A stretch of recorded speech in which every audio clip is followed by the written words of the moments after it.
tonight.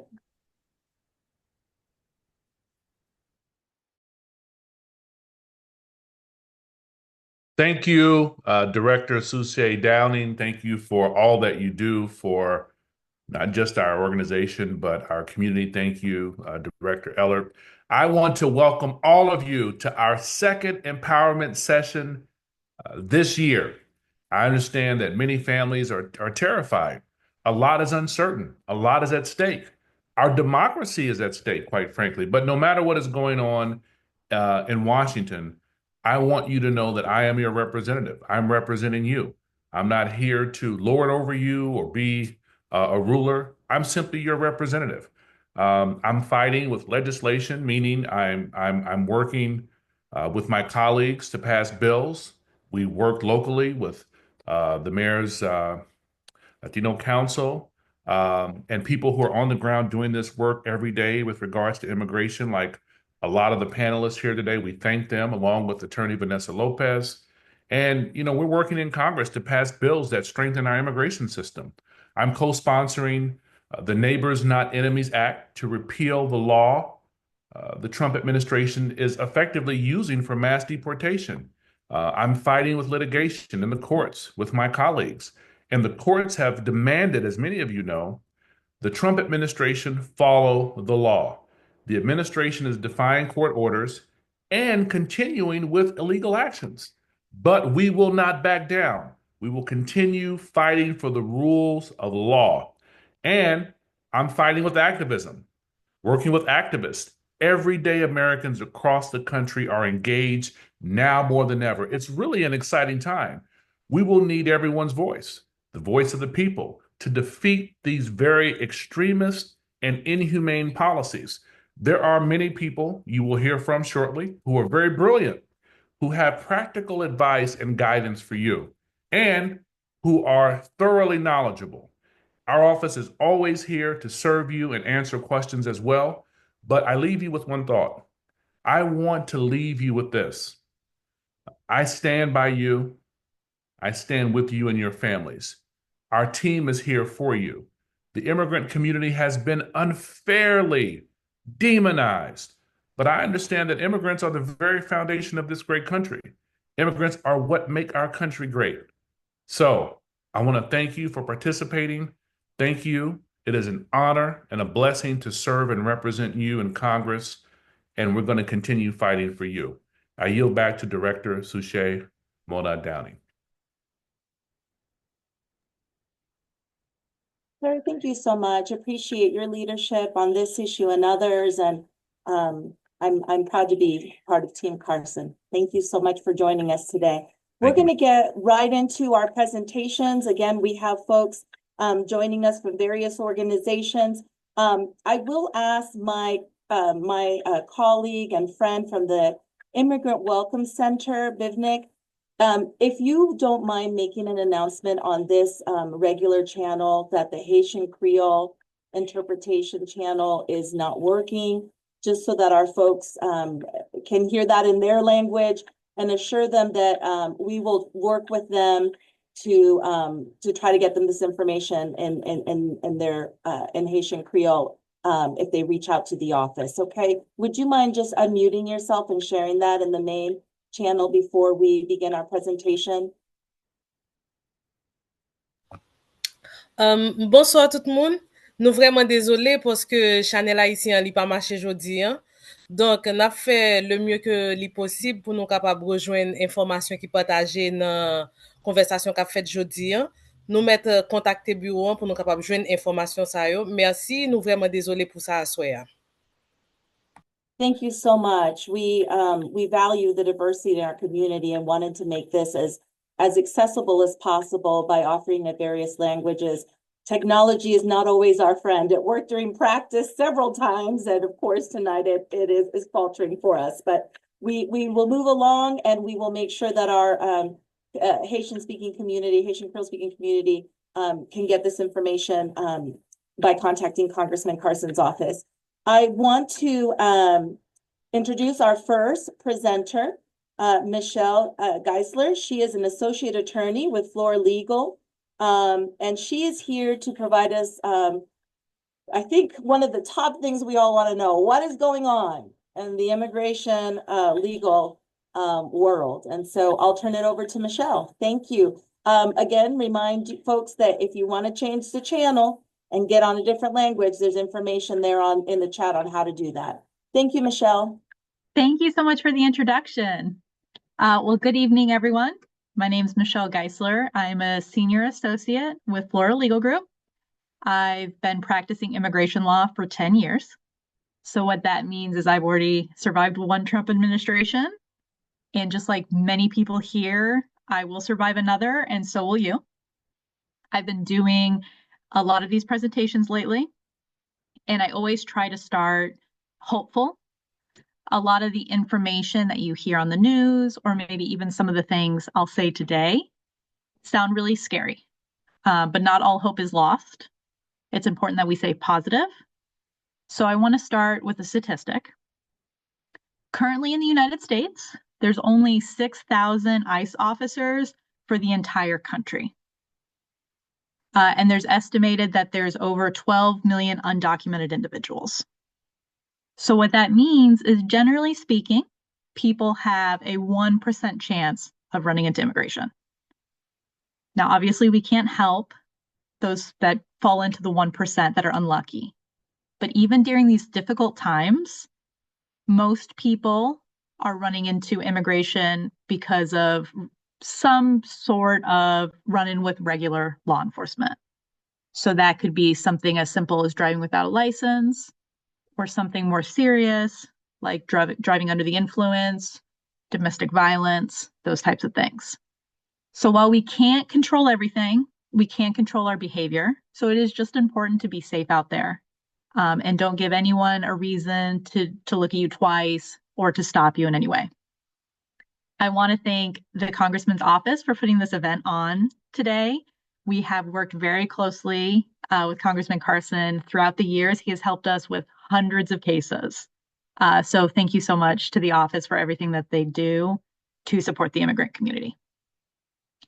So today we are going to go over some of the changes that are going on right now. For those of you who don't know, ICE stands for Immigration and Customs Enforcement.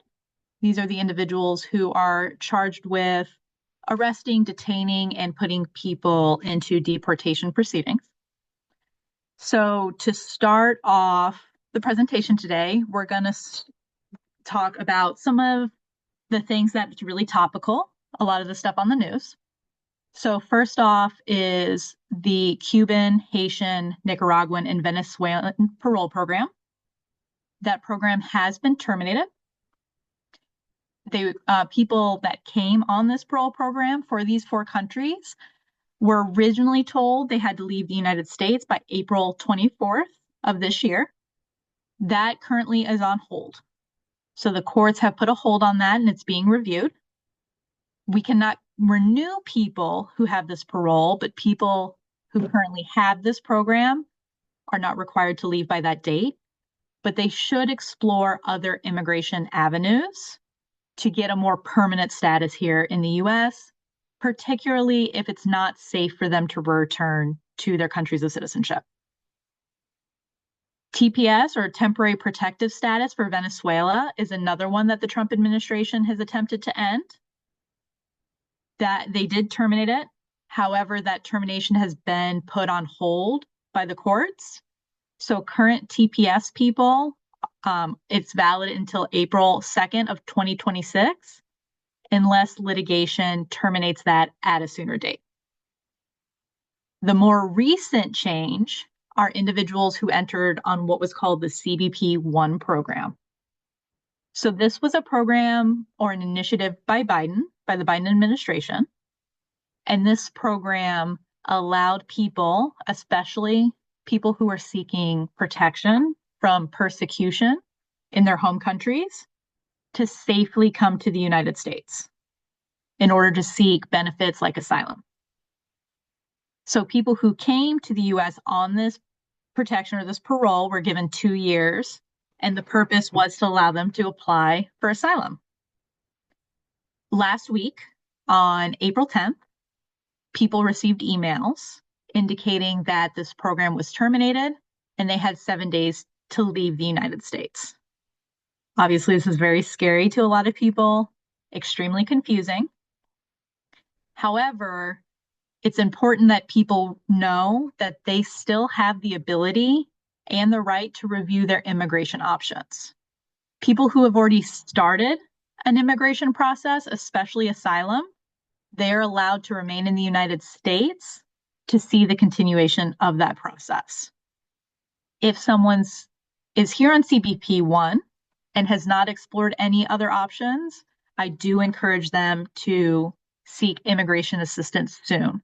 At the end, I will provide contact information for my firm if anyone wants to make an appointment to discuss what's going on, discuss any options they may have.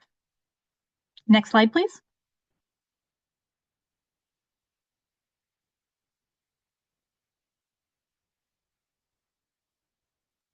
Well, geez, 1 second. You got it. Okay, so people who are in removal proceedings, or what some people know as deportation court, there has been more strict regulations there. So we're no longer able to do what's called prosecutorial discretion. So this allowed us to work with the government to dismiss cases for people who maybe didn't have the strongest immigration case, but didn't have criminal history or anything that made them a threat to the community. The benefit of this was it allowed individuals who weren't causing any harm to be able to stay in the United States with their family, as well as help clear out the immigration court system so that court cases weren't taking as long. With the termination of this, it does make it difficult to protect some clients, as well as it's making people's proceedings much longer. This administration has also attempted to remove the right to see an immigration judge for people who have been in the United States for less than 2 years. So some of the conversations that are going around are things regarding know your rights. Generally, you do want to remain silent when you have contact with immigration. However, if you are detained by immigration, it's important that you let them know that you've been here for 2 years or longer if you have, as well as if you have any fear of returning to your country of citizenship. This will protect a lot of your rights. Next slide, please. So some things that don't make the news that are making immigration cases more difficult is some of the stuff happening behind the scenes. So for example, the immigration forms that are submitted for residency applications or citizenship applications, they update. That's very normal. But traditionally when forms update, they give us what's called a grace period, or a certain amount of days, usually somewhere between 30 to 90 days, to give clients, law firms, immigrants time to submit the current form or time to update. Those grace periods have been removed, making it difficult for people to make deadlines. Evidence is expiring. It's just a barrier that this administration has put up.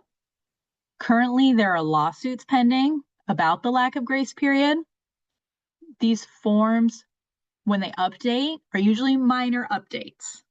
They're not things that change the integrity of the application, which is why the grace period is offered. And the last update was to remove the gender neutral options for individuals to mark. There's also a war on immigration attorneys. So the court has increased the deadline before a hearing date. We previously had 30 days to submit evidence. Now we only have 15. And immigration attorneys who need additional time to prepare applications or to prepare clients, in certain cases, if they're asking for that additional time, judges have the ability to file grievances against them as if they've done something improper.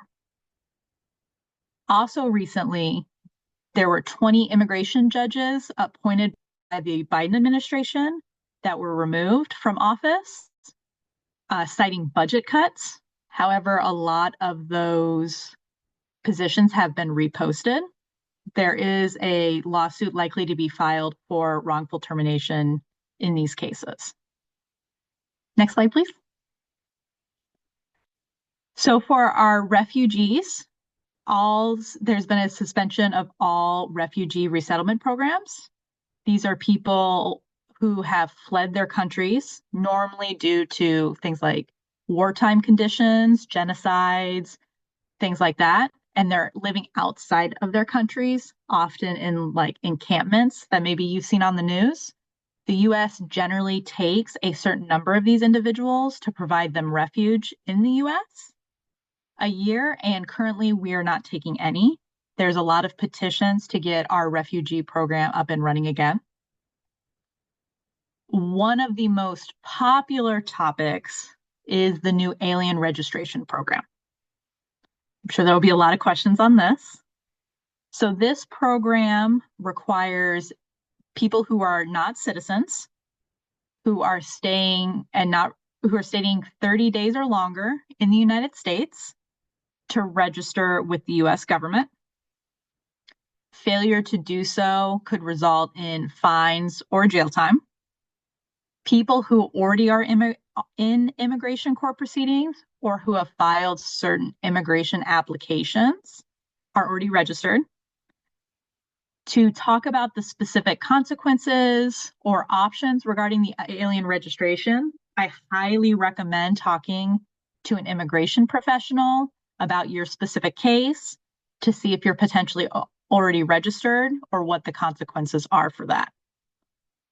Next slide, please. So ICE, Immigration and Customs Enforcement, they are working on increasing enforcement. Like I said, there are not a ton of ICE officers in the United States. So a lot of what this administration is trying to do is scare people into self-deporting. And unfortunately, it's working. So they are increasing jail facilities. ICE does not have, or immigration does not have their own facilities.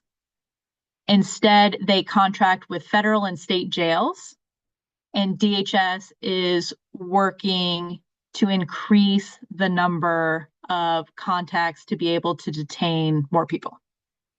Some states have more jail space than others. Indiana, obviously being a smaller state, lower population, we don't have a lot of detention facilities. So oftentimes the state ICE will partner with facilities in Illinois or in Wisconsin. This administration is also working with the IRS to report tax-paying immigrants. So individuals who are paying taxes maybe under an ITIN number could potentially be reported. I'm not entirely sure all of the logistics of this right now. This administration also repealed what was called the Sensitive Areas Memo, which prevented immigration enforcement in areas like schools, places of worship, and court. We have not seen a lot of this, and as of right now, ICE is not able to go to places of worship, and there seems to be no indication that they'll be going to schools. So I do encourage people, continue to practice your faith, as well as send your children to school. If you have an upcoming court date, specifically for criminal charges, you should talk to an immigration attorney if you're concerned. Next slide, please. So I believe this is what Congressman Carson was alluding to at his introduction. This is the Alien Enemies Act, and this is something that the Trump administration is currently using, you've probably seen it on the news, to try to mass deport people from certain countries. So this is supposed to be a wartime or national security act to protect the national security. Last time it was used was in World War II against individuals of Japanese, German, and Italian descent. And this administration is currently using it against individuals that they consider gang-related. So these are a lot of the things that you're seeing on the news in regards to Venezuelans or people from El Salvador being removed kind of in mass amounts as suspected gang members. The scary thing about this is that limited information or evidence is being used to determine that these people are gang members.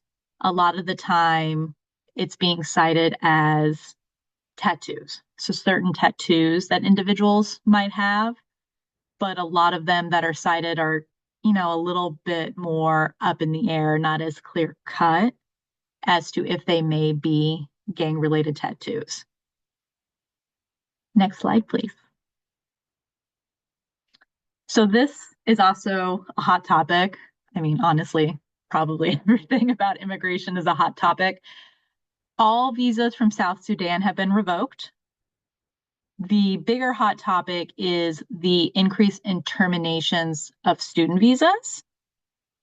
So generally, a student visa can be terminated, but it's based on a violation of the policies of that visa. For example, maybe a student worked more than they were supposed to, or worked off of campus, or maybe didn't attend all their classes, or didn't sign up for all their classes. Those are traditionally the cases where a student visa will be terminated. Right now, it seems that terminations are happening for unknown reasons. It also seems that liberal schools are being targeted, or students who go to liberal schools, University of Michigan, University of Indiana. There is a lawsuit that was filed today in the state of Indiana on behalf of 6 or 7 Purdue and IU students whose student visa was terminated for unclear reasons. The theory of why these people are being terminated is participation in protests, or specifically pro-Palestinian or anti-Trump protests, or potentially statements made on social media or activities that align with these values. That's what the belief is. Some of that has been demonstrated by the specific individuals whose statuses have been terminated, who have openly been protesting, and some of it is just theory. Next slide, please. So kind of what does all this mean for the immigration process? The most difficult thing to hear, I think, is it's increasing the rush of the process. It's skipping a lot of the protections we have, to the checks and balances we have to make sure things are being done properly. And it's resulting in wrongful deportations. At our office, we have had about 4 people who have been wrongfully removed from the United States when they were in the middle of fixing their process. It's also resulting in families being separated and an increased fear in the immigrant community.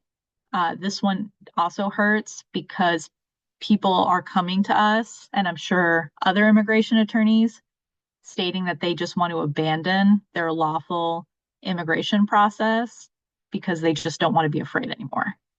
And that hurts. So if I had to say one thing to the community, I would say don't let the fear win. If you are eligible for something, if you are in the middle of something, you should see that out. A lot of these processes provide protection. If you are concerned, before you make any drastic decisions, talk to an immigration professional, because sometimes leaving has such a huge impact on a process that it can't be undone. All of these are also leading to a very, very, very overwhelmed legal system. And it's actually slowing down the process for many, many people, which kind of goes against this whole thing of trying to clear out the system, find the people who should be here, allow them to be here, and remove the people that maybe should not be here. Next slide, but I think that's the end. I think that's the end. Yeah. So I believe someone already dropped my information in the chat. I will add it again here, just in case people didn't see it. I think I have like 5 minutes. Yes, so wanted to note for folks that it was mentioned during your presentation, Michelle, and the congressman mentioned it. He is a co-sponsor of the Neighbors Not Enemies Act, which would repeal the Alien Enemies Act. So Congressman Carson is using legislation to fight back against what's happening. We had a question. Will you be able to speak to the El Salvador situation, meaning all of the people that were sent there, whether they had committed a crime or not? So the El Salvador situation is that Alien Enemies Act. That's one of the countries that has been targeted by that act, and that's why we saw those mass removals. And then last question that we have time for today. Do people who come on vacation with their tourist visa have to register under the new registration requirements? So far, it's a little bit loose regarding what requirements they have, but based on my understanding, I would say yes. If they're going to be in the US more than 30 days. If you're going to be here 2 weeks to go to Disney World, you don't need to register. All right, there are more questions coming into the chat. We'll try to address them in the chat, but we want to move on so that our presenters have plenty of time to share the really valuable information that they have for you. So thank you, Michelle. Appreciate Absolutely. Thank the team of the you. Flora group, legal group, and we've shared your information there. Next up is another amazing attorney here in our community, Vanessa Lopez. She is the founder and managing attorney of Lopez Legal. She'll be speaking with us a little bit about guardianship, power of attorney issues, and preparation. Thank you, Vanessa. Thank you so much. It's my privilege to be here tonight. I'll try to be cognizant that we do have an interpreter, and I will try to speak slowly.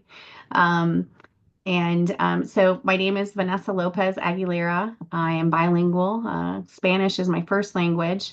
I've been a Latina Hoosier since I moved here when I was 8 years old. And I love Indiana and very proud to work here. And I've been an attorney for over 20 years. I do run Lopez Law Office. I am very lucky to have 10 employees. I have 4 attorneys and 6 paralegals. We are a bilingual practice here in Marion County. We do practice throughout the whole state of Indiana, and soon we'll be expanding into other counties. But what we primarily practice for Lopez Law Office is family law. I am not an immigration attorney. I am not here to talk about immigration cases or politics. I deal with families in crises every day.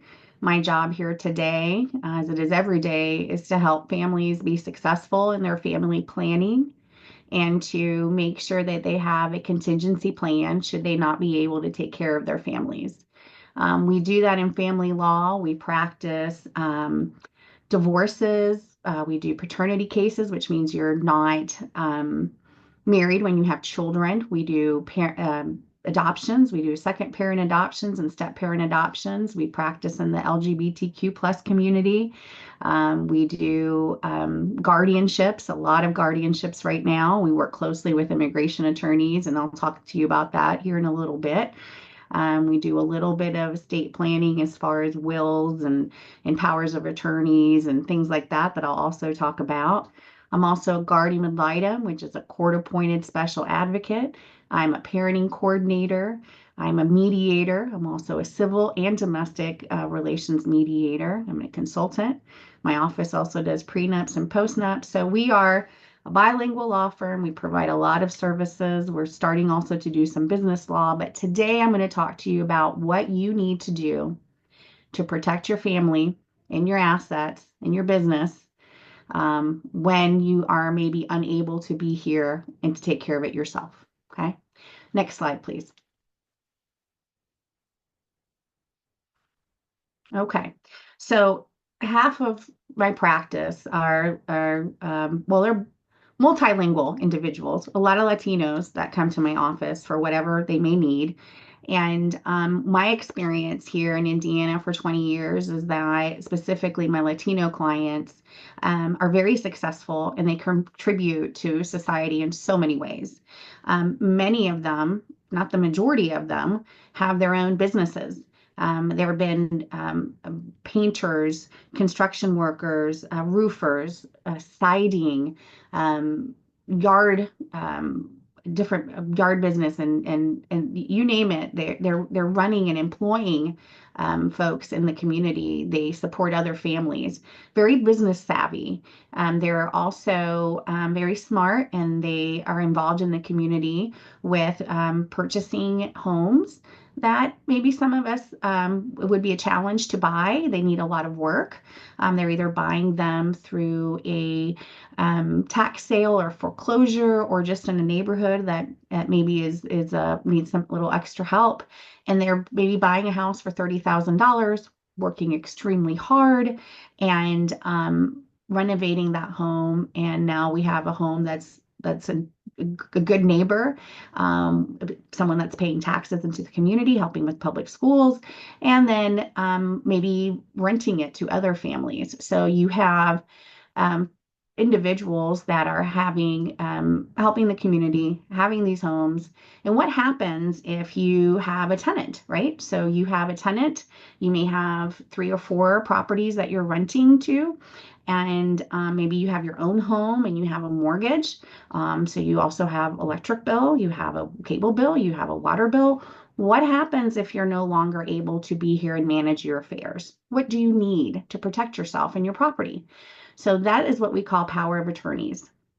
And that, for having a power of attorney, you would designate someone that you trust. So either a family member or a good friend or a business partner. And that individual would be able to manage your accounts, would help you with your bank accounts, could either buy or sell property. If you come to a position where you may not be able to return, you may want to sell these homes, or you might want to sell your business, or you may need someone to run your business for you. Power of attorney will help you do that. If you do have your own business, I would encourage you to speak with us or a business lawyer to talk about how we're going to manage either winding down or transferring that business to somebody else. But that a power of attorney is something that you should have and have it ready in case that happens. Next slide, please. You want to make sure that this is someone you obviously trust, right? This is someone that's going to be able to manage things for you, have access to your bank account, investment information, your real estate information. So you need to make sure that that individual knows what you have. And you're going to need to make sure that you have those documents in either a folder or a USB or somewhere that individual will be able to easily access that information. If you've hired me to help you with anything, you're going to want that person to have my information. You're going to want that person to know what debts you have, because someone's going to need to be paying that credit card for you or paying that mortgage, taking care of those tenants, running that business. So that individual is going to need to know where these documents are. And obviously you want someone that you can trust with all that. Next slide, please. Now, we've talked a little bit about property. I think it's clear that, at least from my experience in 20 years, like I said, here in Indiana, at least the clients that I have all run businesses. They're paying their taxes. They're really contributing to the community. And we want to make sure that we give these families and business owners an opportunity to protect those assets if they're unable to remain. What about your clients that have, or the individuals in your community that have children? That is the most phone calls that we get, are parents who are really worried that their children will go to school, and that when their children are released from school, that their parents are gone. And so what can we do to help them have some peace of mind that we're going to put some things in place, a contingency plan, so that if that happens, someone's going to be able to take care of your child. So there's some documents that you need to have in place if that happens. And these are things that I would tell any of my clients. All the information I'm giving you today, I would tell all my clients, not just my Latino or my Haitian clients or my Indian clients. And I have a diverse group of clients, but everyone, because this is something that you should do to protect your family. Basic documentation is an authorization to treat a minor. I have this. I have a wonderful woman that's always helped me with my daughter. And if God forbid something happens and I'm stuck in court and my daughter gets hurt at school and they're going to call her, she has a document that allows her to take her to the ER, allows her to make decisions. Well, allows her to take her there and make some minor decisions. Eventually, obviously, as a parent, you need to be there, but it allows her to get going and get the treatment that she needs. You want to have someone that you trust, and it's important to have that because you just don't know. We're going to talk a little bit about what's called a standby guardian. And let me look here real quick. Just checking the chat to see if there are any questions so far in anything I said. These are more, I think, ICE questions. As far as standby guardianship, so let's just say mom and dad are unable to be here, and you have a U.S. citizen child, and you want your U.S. citizen child to remain here, and you're unable to reside in the state of Indiana. You can, through my office or through another attorney, create what's called a standby guardianship document.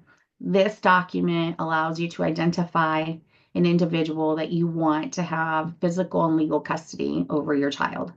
So let's just say you want Maria to be able to make decisions over your daughter. This document is going to, short version is say this, that you want this person to do that. It is not a document that is filed with a court. It is a document that you will have, and then if you hire me, I have a copy of it. And at least it gives the court an idea of what you want to happen. And why it's important also is that sometimes Department of Children's Services can get involved. So if mom and dad are unable to remain, then Department of Children's Services may get involved. You want to be able to have a document that clearly says what you want as mom and dad for your child. And then you want to pick someone that has no history with Department of Children's Services, doesn't have a criminal history, and that way DCS, Department of Children's Services, shouldn't have an issue with placement with this person, shouldn't have an issue. So that's what a standby guardianship document would be able to do for you at that time. I do consider a standby guardianship as a Band-Aid because it isn't a formal document with a court. It doesn't have a judge's signature, and I'll talk about that here in just in a little bit. Next slide, please. Okay, so one of the things that you need to make sure is that to have a plan, make sure that whoever you're going to leave as your standby guardian knows your children, right? If your daughter or your child has an IEP, an individual education plan, if they have ADHD and require medication, do they have any other challenges? Do they have a therapist? Do they have special things that they attend? The more detail, the better, so that that transition for that child is a little bit smoother, and also to assist the person who's helping you when you can't. School information. Also, the communication with the school is important to let them know who you would want as a standby guardian, because sometimes the Department of Children's Services shows up at the school if something's happened to the parents. So it's really good to have good communication with the school so that they know what your plan is. Make sure that in this binder or USB or whatever you're handing to important people in your life, that you have physician information, daycare information. And I know this all seems like obvious, but you'd be surprised how many individuals don't have this readily available for someone who might need to jump in and help out. So just being organized is really the key here. Next slide, please. So we're going back to guardianships. So it's talking to you about standby guardianships, and that this is the document that allows pretty much for folks to know who you want. I think I used the example of Maria. You want Maria to help you with your children. But it's a Band-Aid. It's just temporary. It's just a document to let everybody know, hey, we're in an emergency basis here. This is who I want to help with my children. But then you really need to take it another step. If mom and dad are not going to be able to return anytime soon, if that's what's in the way, then, and if you've hired me, that individual, that standby guardian is going to come to me, and we're going to file for a guardianship. And that means we're filing legal documents with a court of law to establish physical and legal custody of that child.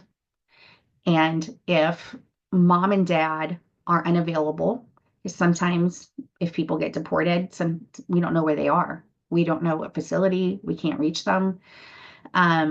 So then you have that standby guardianship document to at least show the judge that this is what the parents were thinking. That's important. We have access to technology, so if we can get a hold of mom and dad through an email, we can send a waiver and consent that they consent to this guardianship, and then that way we can get that with our petition. And we can also ask for virtual hearings, so that allows mom and dad to testify that they do want this guardianship, that they want Maria to help with the child or children, and that they need this individual to have physical and legal custody of their child. Now, guardianships, for whatever reason, they're called permanent guardianships when you have a final order. They're not permanent, and they can be reversed. I mean, they can be terminated. So if mom and dad can return, or just mom or just dad, they can petition the court to terminate that guardianship. And if that guardian, Maria, is okay with that, she'll sign a consent that she agrees that the guardianship should be terminated. So it isn't something that's permanent, similar to an adoption. It can be temporary in nature, even though it does say permanent. You can later on terminate that guardianship. Next slide, please.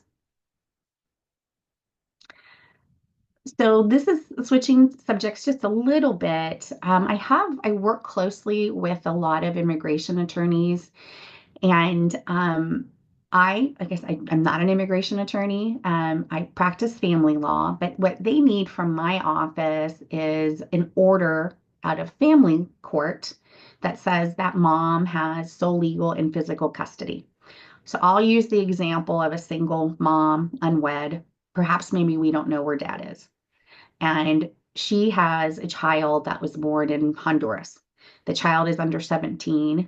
There are some special juvenile immigrant visas that immigration attorneys can speak about that could allow maybe this child to stay. But the immigration attorney needs an order that says that mom has sole legal and primary physical custody of this child. So they'll come to me. I file a petition with our family law courts that's requesting an order to establish sole legal and primary physical custody. And we have to have a very specific order that the judge signs. And I work closely with the immigration attorney to make sure that the order is everything that they need for immigration court. And we're able to go to court. You have to physically appear, and it is a process. It does take time, but it does happen, and we're able to obtain that. You just have to be patient in the legal system. Nothing is quick. And then we do have a final order, and then that client can take it to their immigration attorney and then use it for the immigration process. Next slide, please. Okay, we're coming here towards the end. We have lots of resources. This is very limited on the slide. I did want to give a special thank you for the Immigrant Welcome Center. Immigrant Legal Resource Center, for all the hard work that they do in the community. I've been on different boards for 20 years. I was on the board of La Plaza and Indiana Latino Expo. There's a lot of good work there that's being done in our community, and just thankful for everything that they do. Of course, today you'll hear from other sources, and there's a plethora of resources out there, and I'm sure that Congress, André Carson and his office, excuse me, would be able to provide more information on resources. Next slide, please. I did want to end with just also thanking my team. I have been practicing, as I said, 20 years here. When I first started, it was a different landscape. Not very many Latina or Latino attorneys working in our community.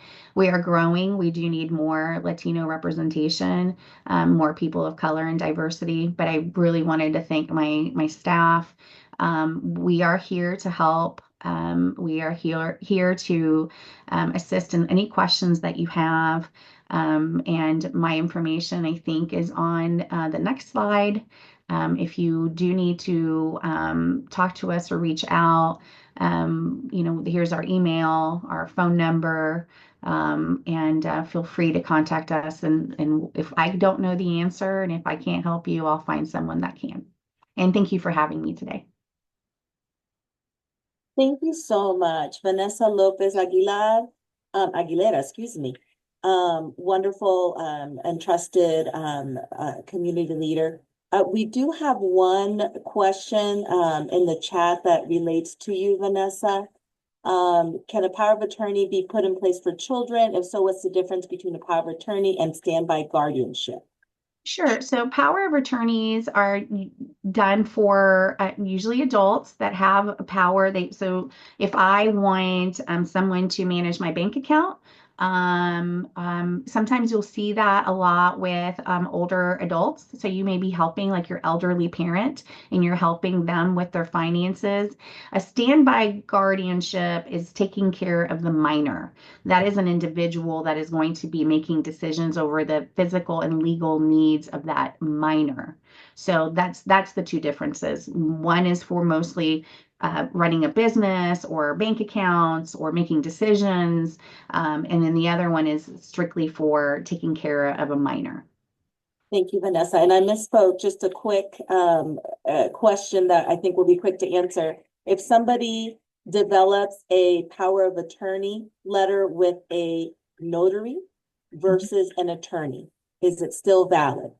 Absolutely. You do not have to seek legal counsel for some of these things.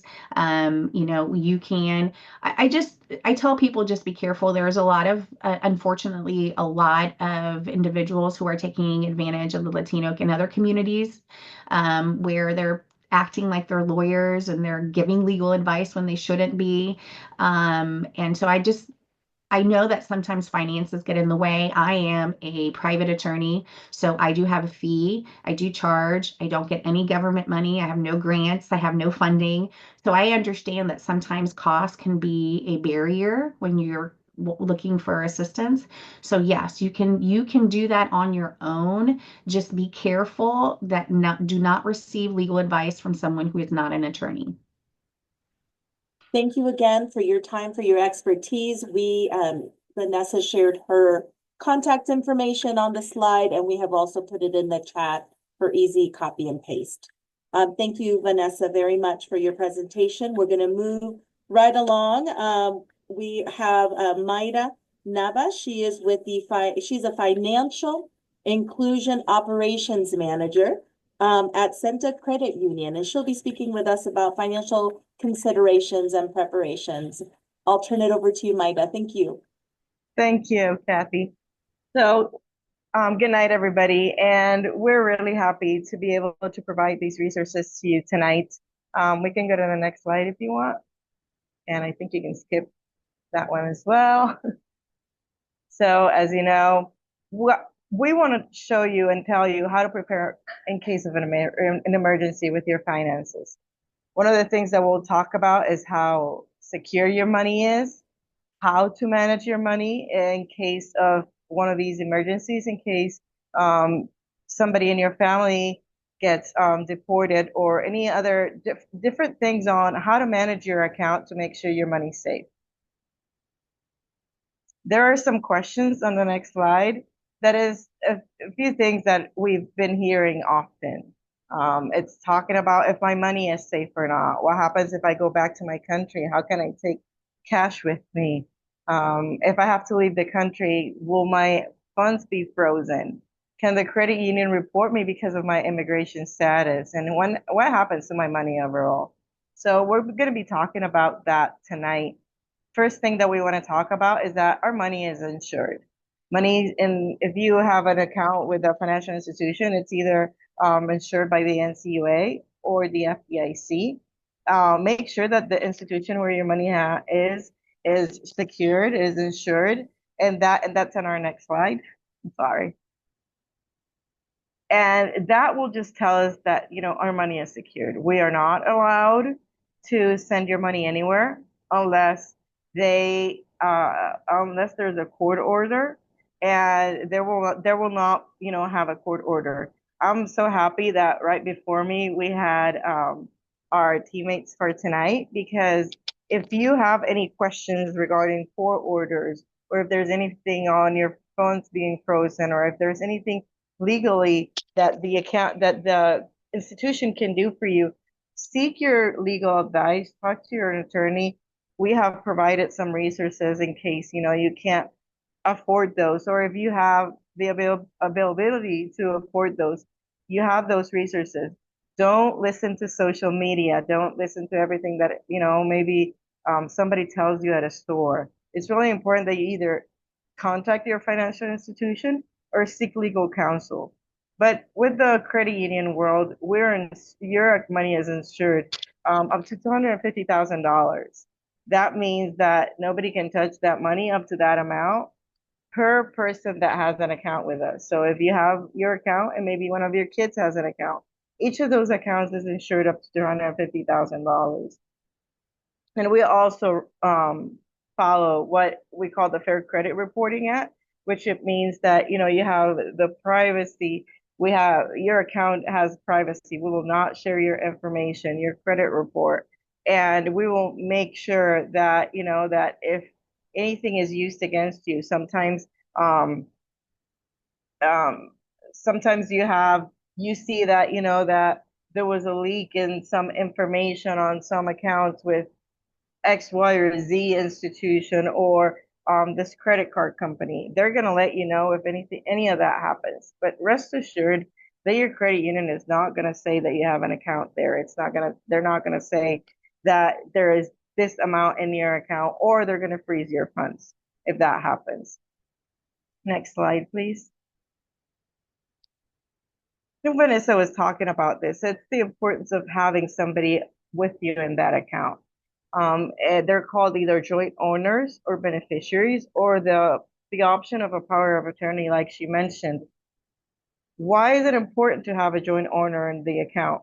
If one of the two people, and saying it's two people, if one of the two people get arrested or need to leave the country for any reason, the other person will have availability to go to the branch and withdraw money. They're going to be able to send electronic transfers to your country if that's something that you need to do. They can go to an ATM and use it. So it's really important that you find somebody that you trust. It shouldn't be, the neighbor next door. It should be somebody that you deeply trust and that knows how to manage your account.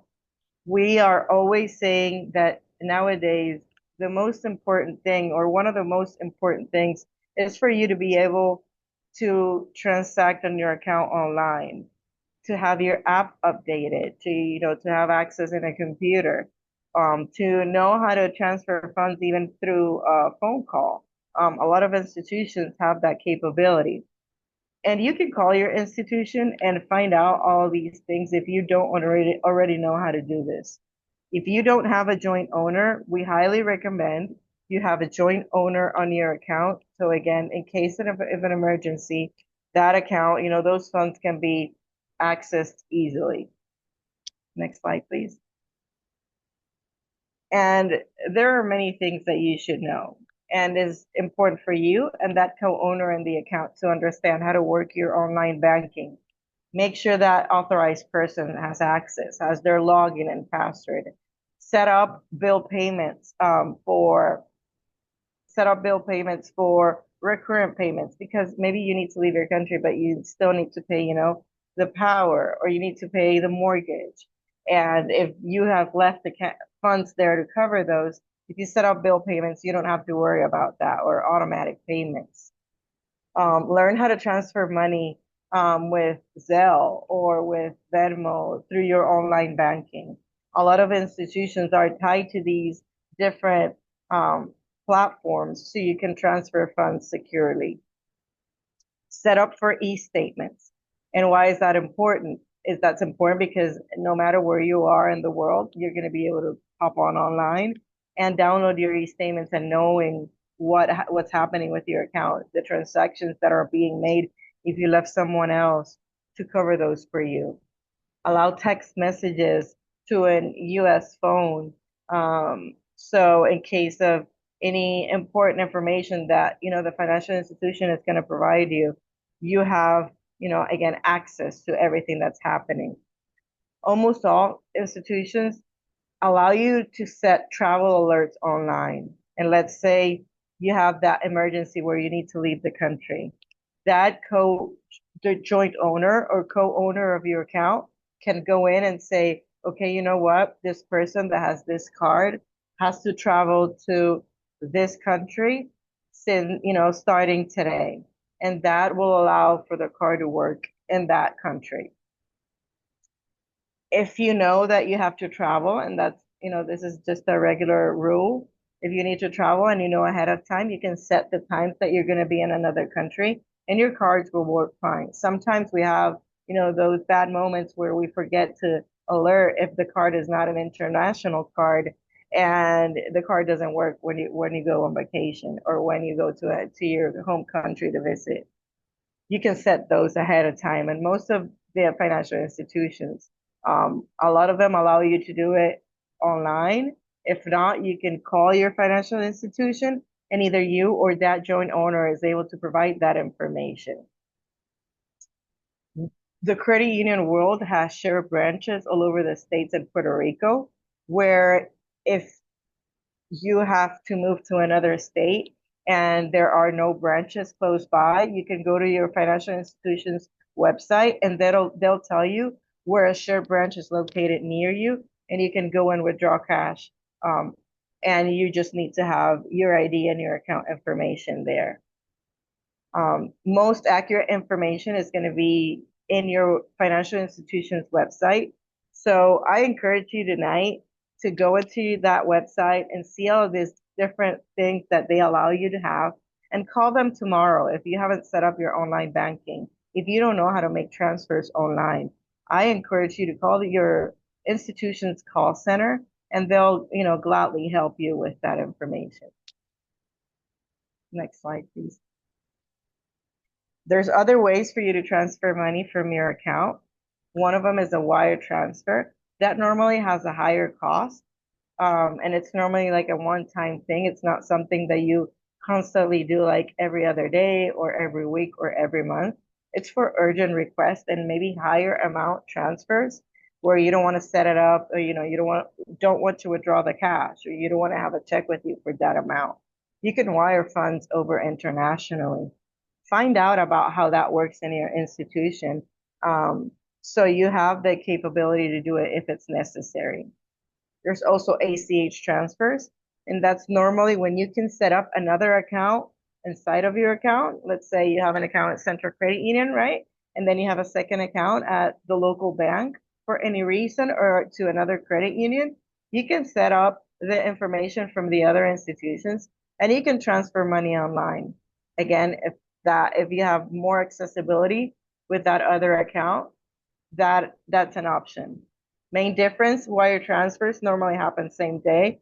ACHs can take up to 72 hours depending on the institution and how the regulations are.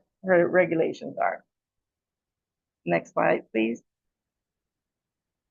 A lot of financial institutions allow you to protect your cards from ID theft, contact your institution again and work. This is based on our credit union, and we can easily go online and just put our card number. This is with MasterCard. It's an example that I wanted to provide tonight, where you put your account number and you put some of your information and verification. It'll ask you about your institution just to make sure that the information is correct. It might ask you again if you're traveling overseas for any reason, and it just, covers you from ID theft if your card end up lost in the process. Just making sure that we're taking care of your money. We don't want to have, that bad experience where somebody might get a hold of your card. Next slide, please. Questions that we get a lot. What happens to my loans? Your mortgage, your house is yours. Nobody's going to take your house from you. So talk to your institution, have that joint owner talk to your institution to find out about different plans. Your auto is your auto. It's titled under your name. And you have to keep making payments. Yes, that's something that needs to happen. So make sure that your family and the people close to you know this. But again, if any of this happens before leaving the car somewhere or, handing out your house keys, don't give out your house keys. Call your institution and find out information about that. Next slide. Just like I was saying, the house belongs to you. If you have an emergency, you still have rights. There's options in your institution. So please have somebody reach out to them and ask them what the options are. Prepare to manage your money remotely, designating a person, just like Vanessa was saying. So make sure you have that power of attorney. If you don't have a joint owner, if there's nobody tied to you in those loans. Don't sell your house in a rush. And schedule your payments. That's the most important things that I can tell you tonight about that. Another thing in our next slide, keep your money safe. Don't leave the money in your house. Have your money in an account. You don't know the types of an emergency. Just now we had the California fires. Imagine those people that had cash in their houses. They lost that. It's secure in their financial institution. Have important documents in a safe place and have a backup online. Send those documents over to yourself on email and have somebody available to access that information. Saving your money in an account will give you security. Will make sure that the money's growing. It's convenient, is insured, and it's a financial responsibility just to make sure that your money's safe. Financial institutions cannot share information with your account on anybody or freeze funds unless there's a court order. So your money is safe in that account. And we had a question in our previous call on business accounts. Make sure there's somebody in your business account. Sometimes we fail to only have that owner of the account and not have an additional person. Have that additional person authorized signers and have those accounts linked, maybe a personal account linked online. So if you need to transfer funds for any reason, you're able to from anywhere in the country. If there's any questions, we are a vertical of Centra, Onward with Centra Credit Union. We give financial inclusion. We do free, unbiased financial coaching for any individual. You don't need to have an account with us. If I can be of help for you, there's your email. My email is also in the comments. So please feel free to ask anything and we'll happily help you out. Maida, thank you for a very informative presentation. I did want to try to have you address one question that came up. It's related to transferring funds. I'm not sure if you can answer the best way to transfer. I think outside of accounts, this individual mentions Western Union in particular. Is it safe? Pros and cons. If you can speak to that briefly, please. Yeah, Western Unions is a safe option for you to transfer funds, but we'll always tell you to try to transfer funds through a financial institution because again, it's not secure. I mean, it's insured. So you want to make sure that unless, Western Union is telling you that your money is insured in case of, anything else, we will always encourage individuals to transfer money through their financial institution.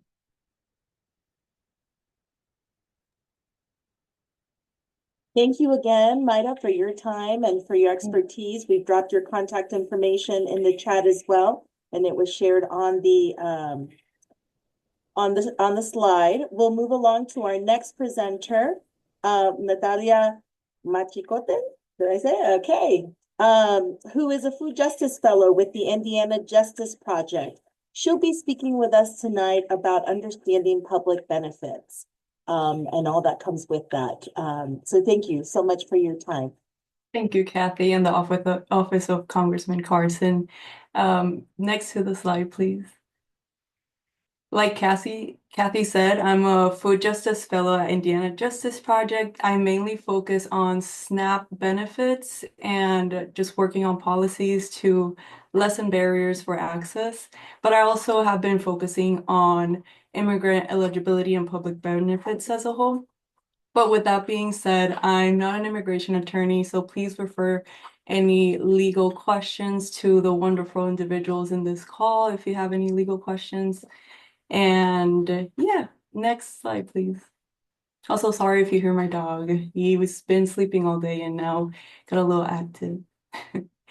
So just in general, first, program eligibility for public benefits. They're going to ask these main things to individuals. So it's going to be income, resources, age, family status, if they have a disability, immigration status, residency, either in state or country, and verifications like what you do for work and how many work hours you're doing.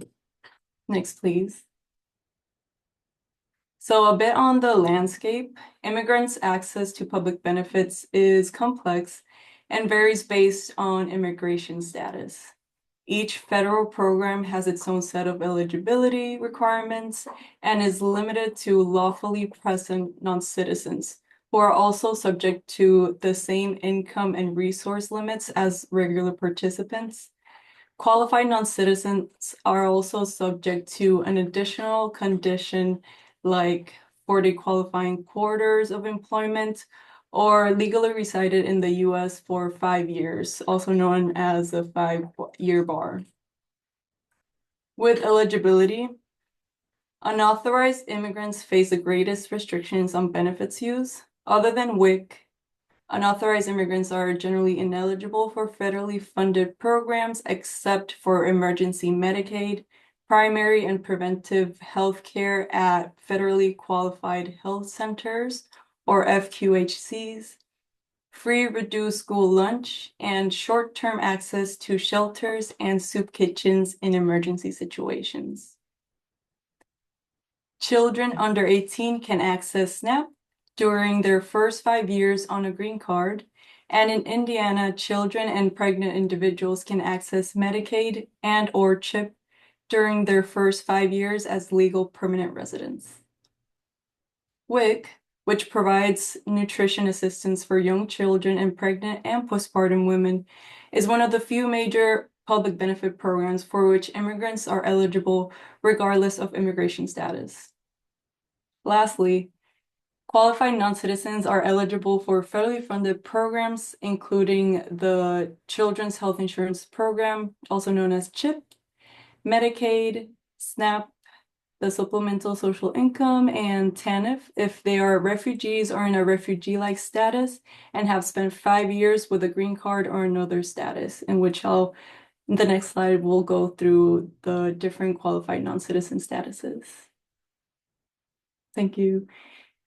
So some of these qualified immigrant statuses are compacts of free association citizens, which are citizens from the Federated States of Micronesia, the Republic of the Marshall Islands, and the Republic of Palau, lawful permanent residents, asylees, refugees, parolees, persons whose deportation or removal is withheld, conditional entrant refugee, Cuban and Haitian entrants, Amerasians, Iraqi, Afghan special immigrants, victims of human trafficking, battered non-citizens, certain American Indians born abroad, and Hmong or Highland Laotian tribal members.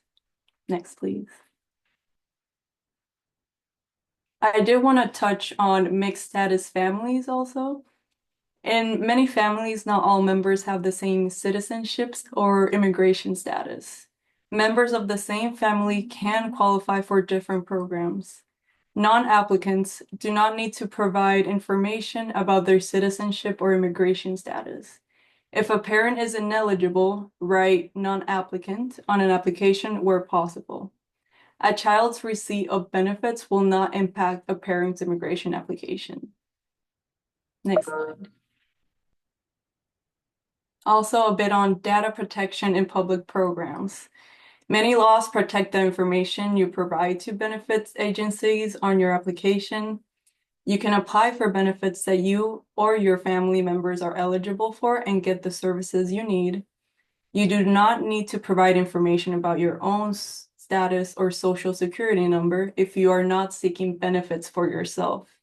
And do not provide fraudulent information as well. Next slide, please. I wanted to talk a bit on the impact of proposed federal and state legislations on the benefits available for immigrants. So the first one is, as some of you may heard, the proposed cuts and restrictions to eligibility for programs like Medicaid and SNAP. This will limit families' access to health, food, housing, and other assistance programs. Another impact could be the public charge possibly coming back. The public charge test is a legal standard that determines if an immigrant submitting an immigration application is likely to become primarily dependent on the government for support. If deemed a public charge, it could negatively impact their green card application. This is only deemed public charge if receiving cash assistance like SSI or TANF or long-term institutional care. And with the public charge, we're going to be seeing, as we saw with the previous Trump administration, a chilling effect on immigrant families and their avoidance of public benefits due to concerns about how use of these benefits might impact their legal status. And also mixed status households avoiding safety net programs due to fear of jeopardizing their legal status of non-citizen family members. The public charge is not a way for ICE to find or deport people. Simply asking for or using public benefits and programs does not trigger immigration enforcement against families. Next, we have public benefits related EOs. Asking federal agencies, a few of them that have been mentioned, is asking federal agencies to identify and end programs that serve undocumented immigrants. Rescission of protected areas memo declaring English as an official language of the United States. However, these executive orders alone do not change benefits eligibility for immigrant families. And next we have sponsor deeming and liability. Oh, if you could go to the next slide, please. I apologize. Something happened. You're good. Let me stop. I'm gonna have to stop and start again. I can keep on talking. Okay. So it's going to be about sponsor deeming and liability. I'm sorry to the interpreters. It's going to be a bit technical with the wording. So with deeming, the indigence exception for persons who would go hungry or homeless without assistance applies to households earning less than 130% of the federal poverty level, which includes most SNAP households. However, since the names of persons or sponsors granted this exception must be reported to USCIS, many applicants have been deterred from invoking it, even though, as far as we know, the agency has never done anything with this information. The prior Trump administration, however, hoped to use this information to lean on states to pursue the sponsors for benefits used. And then we have liability. So with liability, the regulation on the statute governing the enforceable affidavits of support and exemptions from sponsor liability clarifies that if a state agency wishes to pursue a sponsor, it must provide a specific type of notice or another form of document. A reading of the statute and regulations makes it clear that states are not required to pursue sponsors. Since SNAP benefits are 100% federally funded, and since states don't receive funding to pursue sponsors and cannot collect any of what they retrieve, there is little to no incentive for them to do so. And then lastly, I'm so sorry that my Canva presentation gave an error link, but I will be sharing these flyers. These are two flyers that we created. The one that is giving the wrongful link is a food programs and your rights flyer. It's a great resource and it has QR codes that people can scan to either if they need a food pantry, what food pantries are close by, if they want to apply for SNAP or get more information, it sends them to the DFR's website, and also for WIC, it sends you to the Indiana Department of Health's WIC website as well, in which I can share with Kathy these two resources. And then the second resource is an overview of immigrant eligibility for federal programs in Indiana. These are few of the main public benefits programs and also detailing who is eligible for each, if they're with a qualified immigrant status or if they don't have a qualified immigrant status as well. But yeah, thank you so much for listening and watching my presentation. Thank you, Kathy. Amazing. Thank you. I know that public benefits is an important topic for many folks, and we will, excuse me, work with all of our presenters to try to make this information as accessible as possible for everyone. If you registered for tonight's webinar, we'll be able to send out information using your email. You can always contact Congressman André Carson's office as well if you seek additional information that was presented today. So I will now turn it over to myself. Our presentations have ended. Oh, thank you. We have the flyer was just shared. Natalia, do you think let me see if I can share this with everybody while we're on here. There we go. This is the slides that were not showing up on Natalia's screen. So you should have access there with the link. Wanted to take the opportunity at this time, that is the end of our formal presenters, to Michelle, Vanessa, Mayra, and Natalia. Thank you. Thank you to your organizations, Flora Legal, Flora Legal Group, Lopez Legal, Centra Credit Union, and Indiana Justice Project. We cannot thank you enough for making yourselves available, your expertise, and thank you also for being responsive to the community. We'll take just a little bit of time as we wrap up the presentation to share some remarks from some of our partners who helped to organize this event. I'll begin just sharing a little bit about Congressman André Carson's office, where I work with your representative, André Carson. You can go to the next slide, Caroline. Wanted to note for everybody, Indiana has, Congressman Carson is part of the Congress, the body of Congress, the part of Congress called the U.S. House of Representatives. There are two chambers of Congress. In the U.S. House of Representatives, Congressman Carson and his colleagues are charged to represent individuals in a certain geographic area. And so what we have on the screen is there's 9 districts in the state of Indiana. And what you have on the screen is the 7th congressional district where Congressman Carson represents. So what this means is, and you can go to the next slide there, Caroline. What this means is that we are charged to serve, to assist individuals in that geographic area.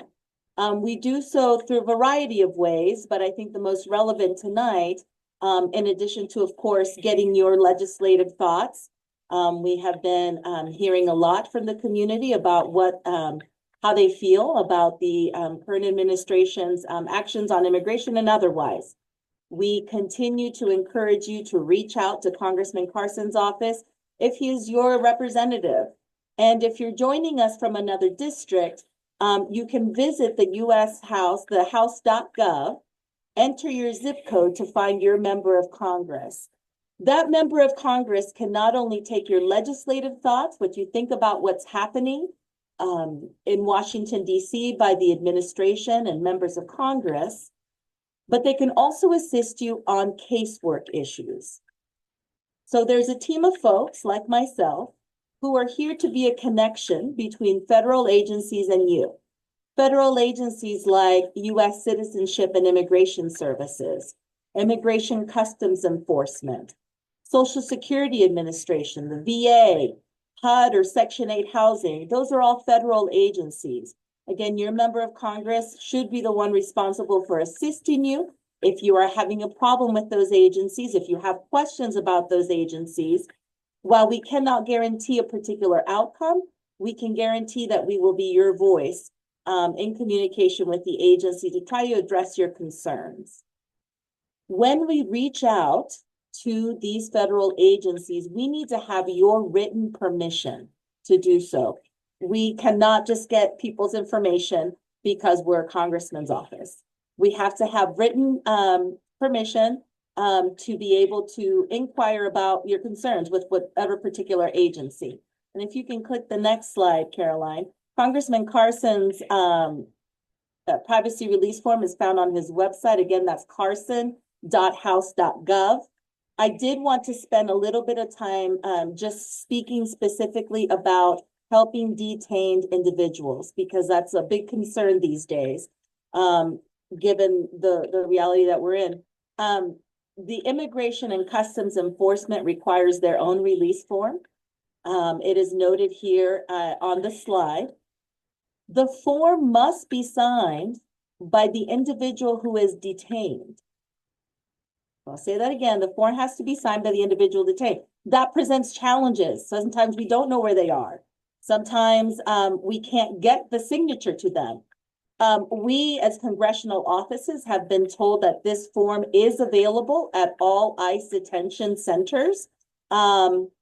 We understand that that is the communication from ICE. We also know that even if it's there, we may still need to provide some additional accessibility to that form. So what we cannot take your forms proactively. I cannot keep a collection of this form in the case that you are detained or your family member is detained. However, as part of your planning, you can download the ICE form either from Congressman Carson's website. You can use the search function to look up ICE release. I'll also put it in the chat. Or you can go to the ICE.gov website, and under the forms section, you can find the same form. Our suggestion as a congressional office and in communication with other congressional offices is that you keep this document completed and signed with your other immigration documents. If something should happen, your family, that trusted individual, will have access then to your release form and can reach out to a congressional office to seek assistance in trying to reach out to ICE, trying to address concerns, including your well-being. So an important message from the Congress, we can talk to any federal agency, but in particular with ICE, I wanted to make sure that folks were aware of that. I will drop the relevant links for you to access that website, that form, so that you can have it as part of your records. It is pre-filled on Congressman Carson's website with our information. If you are from another district, you want to put your members' information. And again, here at the Congressman's office, we're happy to answer any questions about this form. If you want to proactively fill it out, we just can't maintain the form or keep the form. We would need somebody to send it to us in the unfortunate situation if you were detained in some way. I think that's my last slide, Caroline. I'm going to pass it on to some of our other partners here. Ruth Morales, the Director of International and Latino Affairs with the City of Indianapolis, is on with us.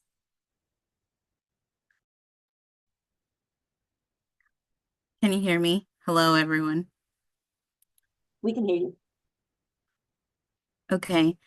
Well, thank you, so much to all the presenters and for everyone who has joined tonight. I'm Ruth Morales. I serve as the Director for the Mayor's Office of International and Latino Affairs. If you live in the city of Indianapolis or Marion County, one of the things we want to ensure all residents is that if you ever need any type of city services, want to connect to a mayor's neighborhood advocate, just want to learn more about a city program, always feel free to call the Mayor's Action Center. And that number is 317-327-4622. And through that number, you'll be connected to the appropriate representative from the city of Indianapolis who can help you figure out whatever issue or connect you to the program or the resource that you're seeking. Additionally, we, on behalf of the Mayor's Latino Advisory Council, we were very fortunate to partner with the Office of Congressman André Carson, the Immigrant Welcome Center, and COIN. I know that there are a few members from the Mayor's Latino Advisory Council who have joined tonight, who have been a huge support in just providing guidance as to how the city can continue to foster these partnerships to bring this impactful information to the community. So thank you again so much. And anything that anyone needs when it comes to city services, city programs, always feel free to call the Mayor's Action Center, 317-327-4622. Thank you, Kathy. Wonderful. I'll pass it along now to Kent Newton with the Coalition for Our Immigrant Neighbors, also a partner this evening. Thank you. What a wonderful webinar. Programs like this are why Indianapolis are so hospitable, why we're so welcoming. The Coalition for Our Immigrant Neighbors is a coalition of service providers working together to facilitate and coordinate community efforts to provide legal, psychological, and other services for immigrants in Central Indiana. Our vision is of a Central Indiana professional community responsive to the unique needs of our Central Indiana immigrant population. The information provided this evening on this webinar is hugely practical and very valuable. I want to thank all the presenters, all the organizers for putting this together. It's very, very useful. COIN is not a direct service provider. COIN is a platform, a facilitator, a convener. We have and always have had monthly meetings, second Tuesday of each month from noon until 1. It comprised of a legal immigration update, which, as our presenters note tonight, is a very complex and dynamic area. We have a presentation from one or more of our partner organizations, and then we open it up for a forum for our attendees to tell what they're doing, what they need, what services they have, what resources they have to share, and so forth. It's been hugely valuable and a great deal of synergy from our very beginning.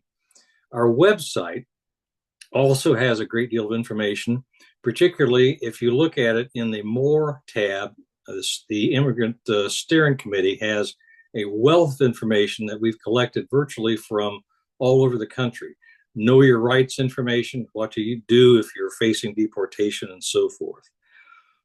We have an upcoming project in September, the third time we have put together a refugee camp simulation. This will be occurring in mid-September and give people some semblance, some understanding, some empathy of what it means to be a refugee going into a refugee camp. It's put on through a template provided by the Jesuit Refugee Service, a wonderful organization that operates in 50 countries. Once again, thanks to everyone for not only this evening, but for all you're doing. I'm reminded of one of Congressman Carson's colleagues on the Senate side a few days ago, Senator Chris Murphy of Connecticut. When asked what we should do as citizens, he said, everybody should do something every day. Respond to the email, sign the petition, contact decision makers, and so forth. And if we do that, we'll have a better chance of prevailing through these difficult times and helping our immigrant sisters and brothers to handle the awful, awful situation they're facing. Thank you, everybody. Thank you, Kent, and thank you, Coin, for your partnership and your service to our community. We'll close our last presentation or information sharing with a representative from the Immigrant Welcome Center, Sergio Roldan. When he is finished, I'll just offer some closing remarks and we'll end this evening. So Sergio, I'll turn it over to you, sir. Good evening, everyone, and thank you, Kathy, for organizing this. We are very grateful at the Immigrant Welcome Center for being part of this evening's webinar. We are also very mindful of everything that our immigrant community is going through. That's why we would like to make ourselves available. We would like to let the community know that we are here to support all immigrants, whether they came as refugees, whether they are looking for asylum, whether they are undocumented, or whether they came here with a family, work, or student visa. Our doors are open to the entire immigrant community. Our staff is multilingual, multicultural, and we offer our services in person Monday through Friday from 9 a.m. to 4 p.m. So if you know anybody looking for services, you may refer them to our office. The Immigrant Welcome Center has existed since 2006, and since then we have provided multiple services to the immigrant community, mainly through our Natural Helpers program, which I believe is the backbone of the organization. Our Natural Helpers are trained volunteers, and their mission is to connect immigrants in the city of Indianapolis to the resources that they need. We also have a database that has been tailored to help people find resources for the immigrant community. You can find that in our website under the resources tab, and I'm going to share the link to our website. We also provide a helpline. People can call us, and we will be able to answer their calls in multiple languages. We advise people who try to contact us to please leave a message with their name, their phone number, and the reason why they are calling. We also offer other services such as English classes. Our English classes are tailored for people who only completed elementary school in their home country. There is a sizable population of immigrants who never had the opportunity to learn how to read or write in their language. And for a long time, the Immigrant Welcome Center was the only organization in the entire state of Indiana offering classes to that particular population of immigrants. We are very proud about our Pathway to Literacy program. We also help immigrants locate English classes near their home. Finally, I would like to share with you information about our Citizenship and Legal Services program. We have quarterly citizenship workshops where we invite volunteer attorneys. We partnered with other organizations. Our attorneys help people who are eligible to become American citizens to complete the Form N-400. We also have citizenship classes. So if you have any relatives or friends who are eligible to become American citizens, please refer them to us. We would like to have as many American citizens in our city so we can make an impact on local, federal, and any kind of elections, and let the voice of the immigrant community be heard. Next, we are going to share our contact information, and thank you very much for this time. Wonderful. I've also dropped some links in the chat with contact information for the mayor's office. Thank you, Ruth. I see that you followed that up with COIN as well as Immigrant Welcome Center. We cannot say thank you enough to the folks who are on this call for sharing their expertise and for the work that they do every single day to serve our broader community, but in particular tonight, the focus on our immigrant community. Some people that you did not see, but if you are listening in a different language, you heard, we have natural helpers who again are trained volunteers from immigrant communities who interpreted tonight's presentation. I just want to give them a special shout out It is not easy to interpret in real time, and these volunteers have gone above and beyond by providing this service to our community. I apologize again to our Haitian Creole speakers. We will be working on the back end to make sure that you can get access to this information in the language that you feel most comfortable with. Please continue to check in with Congressman Carson's office if you're seeking information about this presentation. And the folks who are registered, we will follow up with you directly. For those who are not registered and who joined us from our newsletter link, please again contact Congressman André Carson's office. You can ask for me, and we'll make sure that you get the information that you need.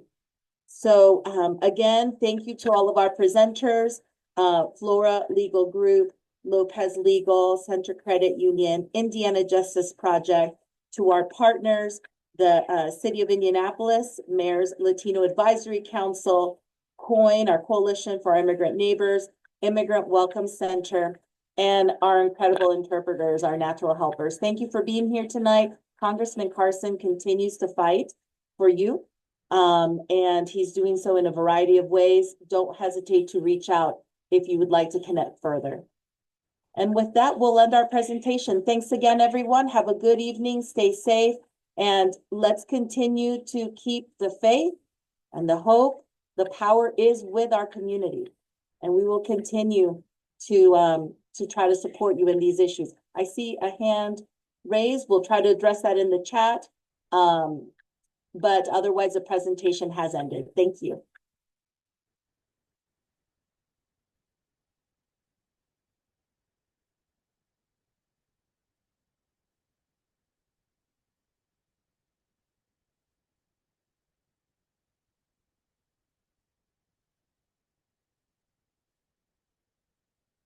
Till then, we can end. Thank you.